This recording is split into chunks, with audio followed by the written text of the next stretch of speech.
What's up, everybody? Welcome back to another great edition of No Love Philly, the podcast dedicated to artists, activists, musicians, comedians, breweries, performers, basically anybody performing in or doing something in and making the city of brotherly love as awesome as it is and the surrounding area.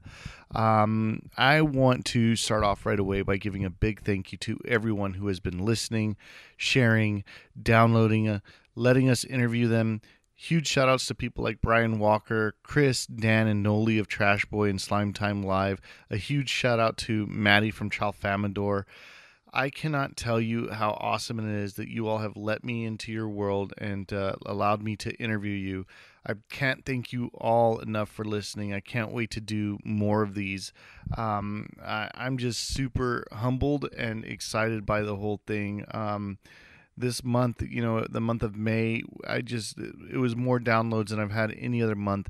And I've only been doing this for a few months, like all together, and really just a couple months here seriously. And I'm thankful for every message that I get that says that somebody's enjoying what it is that I'm doing. I'm thankful for all the likes and the shares, and it keeps me going, man. I'm stoked about this, and I just really can't wait to do more. So with that being said, this episode is going to be short. It's awesome, and it's dedicated to all the crazy-ass Philly stories that we've collected so far. It's 4 different stories from 4 different episodes. They're all talking about different things, different crazy-ass things that have happened in Philly. We have Rent Boy from episode 12. What it is it's excerpts from interviews that we've already done. They're already posted, but I've just compiled this to be one crazy-ass Philly story podcast, just dedicated to nothing but these crazy stories. And the first one we have is Rent Boy from episode 12, and they talk about their neighbor breaking into their house. We've got Matty Klauser from episode 15, and he talks about a wild night that starts off at Tralfamador. You have Johnny Bentanamo in episode 9. He talks about almost getting mugged in North Philly. And then you have Nick from Trash Boy in episode 8, where he talks about trolling a presidential candidate and landing on Comedy Central. Yeah, so this is it, man.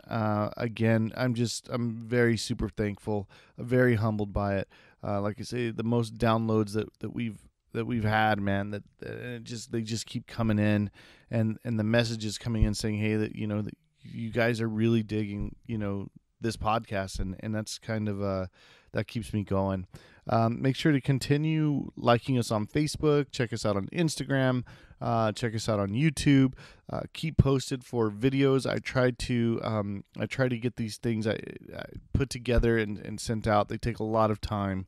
And I think I completely underestimated what a pain in the ass putting captions in is. But I know that there's also a lot of curse words and things like that in the podcast. So when I do these short little videos, I'm sure there's cussing in them somewhere. And I don't want you to be in the middle of your work day and hearing a bunch of cuss words. So it's just easier for you to be able to have captions on there. So I don't mind doing it. Yeah, man, like I say, make sure to like us on Facebook, Instagram, YouTube, Patreon, if you're into that. We've got different packages there that you can take a part of. And yeah, man, so that's it. This is going to be our episode dedicated to nothing but crazy-ass Philly stories. 4 very awesome stories from you, from different people, different folks. And I hope you enjoy it, man. And I'm super thankful. But without further ado, man, here's 4 crazy-ass Philly stories. I hope you all enjoy them. Thank you so much. And So another question that I like to ask, I'm doing this news segment called CAPS, CAPS, and it's crazy-ass Philly stories. Yeah. And I was wondering if you had any a crazy-ass Philly story that you could share with us. God, I have so many crazy-ass Philly stories. Dude, bring it. Let's see. One night, I'll tell you. Okay, we had this. I'll tell you a great house show story. This one night we had 2 touring bands and only 2 locals. I didn't think a lot of people would come out. It was a Friday night. Turns out my house, until about 10 o'clock, there's only 10 people there. We thought it was a bust. And all of a sudden this crew of 40 people show up, right? and there's like people like, hello. Sorry to interrupt, Yes. but I don't know where Britt is. Oh. I have her phone number because she's on next. Yes. I'll be right there. Okay. Have the other band set up. Yeah. Have Balding set up. Then Yeah. Balding's after that. So Cool. we're just setting I'll up- just do this and come back. This is great. So all these people show up. People are in like costume, and they had heard that like a lot of times at Tralfamadore we'll do like dance parties after, because I have this ridiculous sound system because I just love dance parties. And this crew of like 40 people show up, and literally the party started. So the last band plays. The people are just at my house till 1 a.m. We walk down the street, go to a dance club. We literally took over this place. There's like people like giving out free freaking drugs. There's all this stuff. These people just show up because they're like, oh, we just heard this is a great party.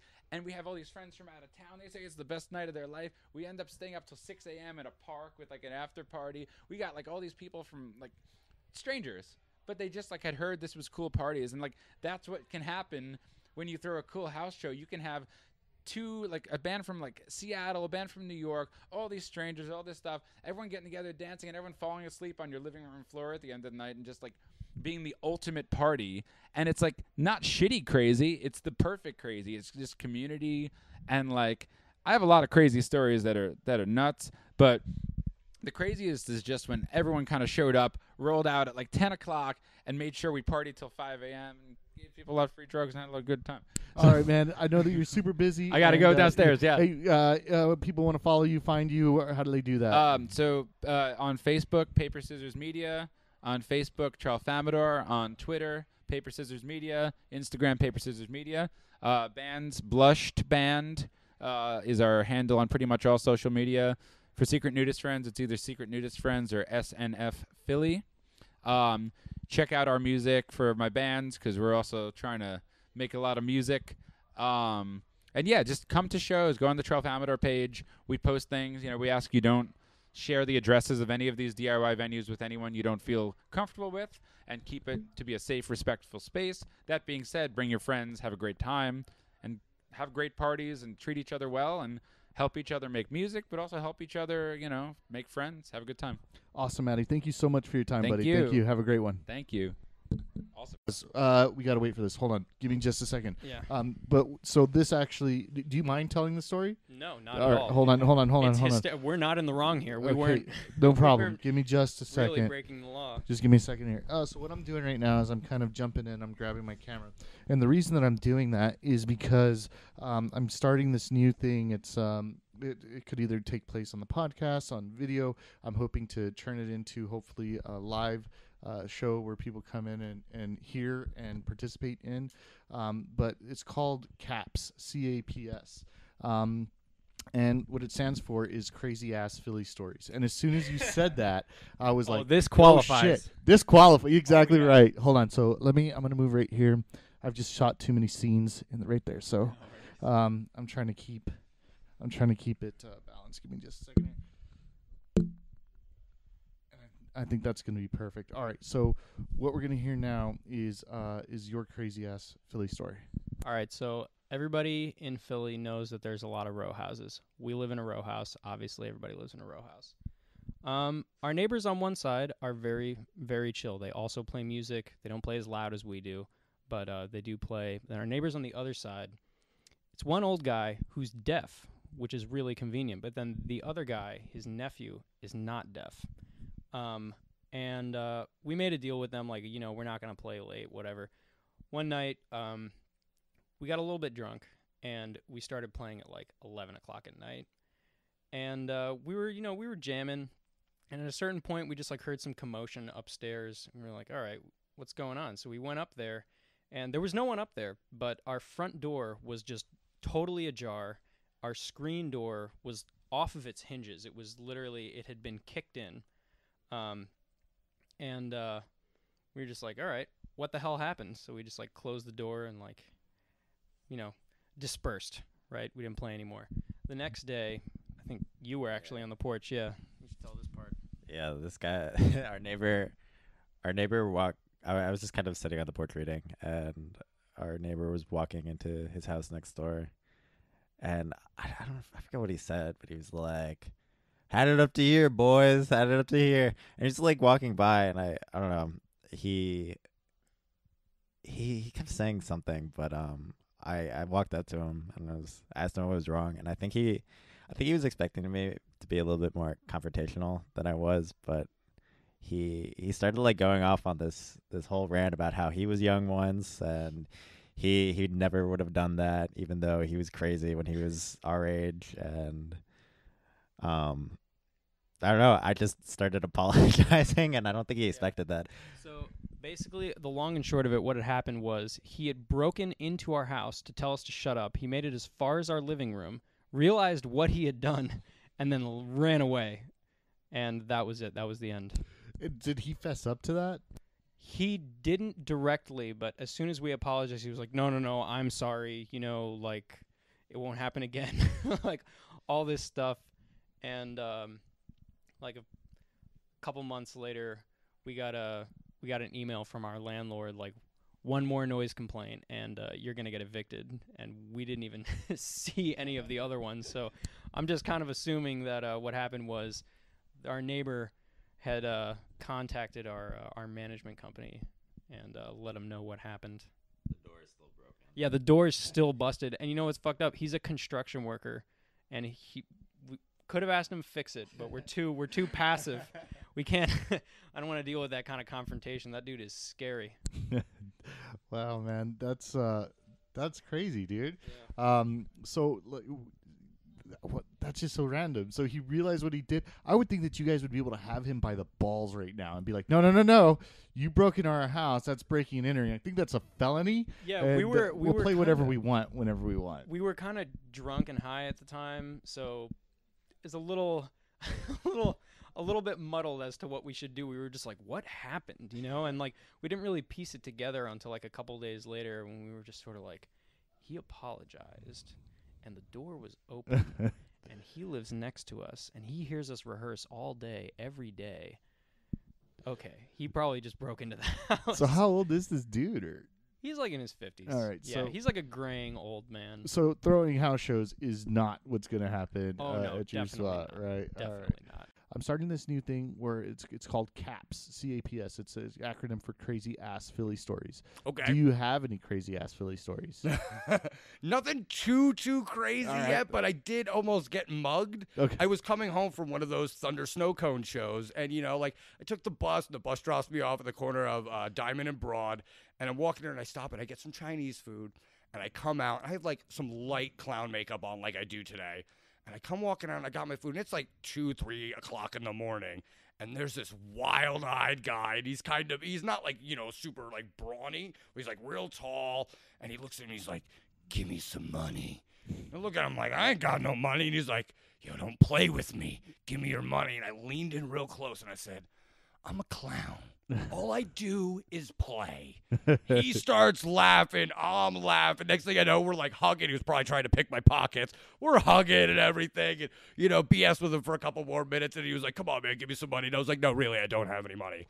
And he was like, fine. And he walked off and I walked off. That's probably the craziest. I wish I would have recorded that. That was an awesome story. Thank you for sharing that. No problem. Is there anything else that you would like to add? Just for anybody that isn't sure about what they want to do or how to go about doing it, just follow your instincts, follow your gut, and do what you want, do what makes you happy, and don't worry about other people's perceptions of your art, because it's your art and it should be there to make you happy. Awesome advice. People want to get a hold of you on where do they do that? You've got Facebook, Instagram, SoundCloud. I got the Instagram and the Facebook. And basically, I'm the only Johnny Bentanamo. So if you just Google Johnny Bentanamo, JOHNNY space BENTONAMO, you'll find me. I'm the only Johnny Bentanamo. Excellent, man. Thank you so much for inviting me into your home, speaking with me, letting me get to know a little bit more about your story. I think you're a super interesting dude. Yeah, man. Thanks for having me. Thank you very much. Yeah, buddy. Thank you. Have a good one. All right. Oh, Okay. no. Wait. We had to come back. Hold on. Let me just check this out. What the hell? All right. So here we are. All right. So we're back. So, this is Dan Baggerly again. In Oh 2015. yeah, I forgot about that. Okay, here we go. Yeah. So hold on, real quick. Let me just let me kind of preface this. So this is actually going to. There's a lot of firsts here. This is the first beer cast. It's the first time that I've been into a house venue, and this is going to be the first crazy ass Philly story to kick the series off, and it's going to be a badass one. Go for it. So in the heat of the lead up to the primaries, I mean, I guess it would, the presidential primaries, which start insanely early in this country. It was the summer of 2015. Scott Walker. Pause. Stop. God, I'm the shittiest. I suck at this. I don't know why I'm doing this. Hold on. Happy to be your guinea pigs while All right. while you do this. Okay. Okay. Should I start again from the beginning? No, yeah. Or you're just- you're totally gonna start. Go for it, man. Okay. At the beginning of the Republican primary in the summer of 2015, when stuff was really starting, Trump had already announced his candidacy to, everybody making fun of him, but now we're all crying. But Scott Walker, noted governor of Wisconsin and teacher hater and ham sandwich eater, came to Pat's and Gino's for a little campaign stop, and our buddy John, who was former roommate and current still good buddy, me and him were just at Tattooed Mom one afternoon hanging out after work, and he saw on Twitter that Scott Walker was coming to Pat's and Gino's the next day, so we said, well, we have to do something. And it was in the middle of the day. My buddy was working from home. I was working at night then. So we devised a series of plans that started with, like throwing bags of poop to, we decided, let's just make signs. And so we came up with, and so right before he came, we made these signs that said, Scott Walker lives inside my butt, and Scott Walker sniffs his own poop. And it was probably at noon. We walked over to Pat's and Gino's. Really, no one knew this was happening. I don't know. My buddy just follows like these Philly media Twitter accounts. There was like some local press, and I think the Washington Post, and that was about it. No, just like regular people besides the regular people who were there to eat a sandwich. And so there's Scott Walker eating a cheesesteak at Gino's. So we just walk up, get as close to him as we can, and hold up these signs. And immediately, all of the cameras that are there just turn and look at us, start taking a bunch of pictures, and we're just cracking up because it's just like, because it didn't really occur to us that anyone would care that we did this, but we got a lot of attention from it. And we just followed him around the entire time. Like, he went over to Pat's and got another cheesesteak there because, he's too afraid to have a real opinion. He doesn't want to alienate any parts of the Philadelphia constituency, who almost universally hates him because this is one of the biggest union cities in the country, and he's like one of the biggest union-busting politicians and is just a general shithead. So we just yeah. So we just followed him around. It was great. There were a couple of cops that were like, they were specifically there in case a protest did happen, but they were super nice. We just talked to them the whole time. They were just like, just don't run up to him. don't like get super close to him. And we didn't want to get arrested that day, so we abided by that. And it was amazing. Like I made really prolonged awkward eye contact with him as he was deliberately trying to not give us any attention and just cheesing in his face because I don't know, it was just so funny, and I was just, adrenaline was coursing through me, so I had to do something. I was just laughing at him, and it was amazing. And then like it blew up online, like our social media was blowing up for the next week. It went on the Comedy Central show. They talked about it on one of those shows. They talked about it again on Samantha Bee's show recently, like a couple weeks ago. when they did a bit on Scott Walker. And I'm glad that, unpaid media interns still remember that we did that to this day. It was a lot of fun. And then the most important part of the story, honestly, is someone made a graph of Scott Walker's approval ratings through his campaign, and literally on the day we did that, it hit its peak and started declining until he dropped out of the race. So I like to think that your friendly neighborhood South Philly, poop boys had a little hand in that. That is an awesome story. Thank you very much for sharing it with us. I hope I didn't meander too much. Can we play some music for you? Absolutely. Hello, everyone. I hope you all enjoyed that podcast. I wanted to let you guys know that we are on Patreon. That's patreon.com. Basically, what it is you can sign up and you can donate as little as $1 to continue to get this thing going. Allows me to kind of make some business cards, to continue handing those out, continue hitting up shows, and being able to bring you this content. You can donate as little as $1. I have things going on where you can get a sticker, a shirt, an advertisement if you wanted me to do one of those for you. But check us out on Patreon. That's patreon.com/No Love Philly. And sign up with us today. You can get exclusive content, stickers, shirts, even advertisements if you want them. But hit us up and see us there. Thank you.